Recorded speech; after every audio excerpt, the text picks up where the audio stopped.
नमस्कार दोस्तों।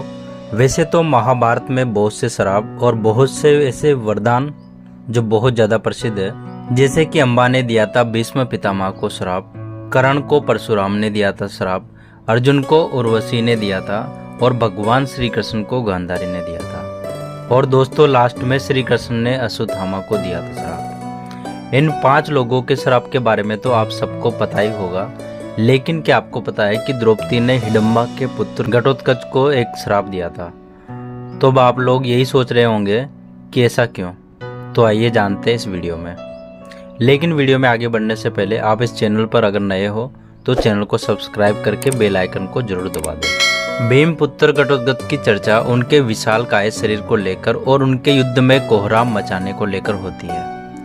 कर्ण ने अपने अमोघ अस्त्र का प्रयोग अपने मित्र दुर्योधन के कहने पर भीम पुत्र घटोत्कच पर कर दिया था। बल्कि कर्ण अपने अस्त्र का प्रयोग अर्जुन के ऊपर करना चाहते थे। यह अमोघ अस्त्र एक ऐसा अस्त्र था जिसका बाण कभी खाली नहीं जाता, लेकिन वरदान के अनुसार इसका प्रयोग सिर्फ एक ही बार किया जा सकता था। यदि कर्ण इसका प्रयोग घटोत्कच के ऊपर नहीं करते तो महाभारत युद्ध का परिणाम कुछ और ही होता। दोस्तों मान्यताओं के अनुसार ऐसा कहा जाता है, घटोत्कच पहली बार अपने पिता भीम के राज्य में आए थे और घटोत्कच अपनी मां हिडिंबा के आदेश का पालन किया था।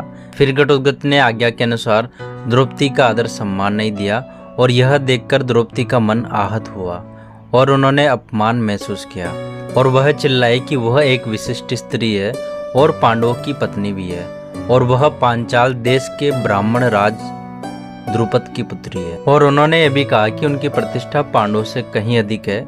और द्रौपदी ने गुस्से में यह भी कह दिया कि घटोत्कच ने अपनी मां राक्षसनी हिडिंबा के आदेश का पालन किया है और महाराजा और ऋषियों से भरी सभा में उनका अपमान किया है। और फिर द्रौपदी ने श्राप देते हुए घटोत्कच से कहा कि तुम्हारी आयु सीमा बहुत ही कम हो गई और तुम बिना किसी युद्ध के मारे जाओगे। और दोस्तों घटोत्कच के 3 पुत्र थे, एक का नाम अंजन पर्व, एक का नाम बर्बरिक और तीसरे का नाम मेघवन था।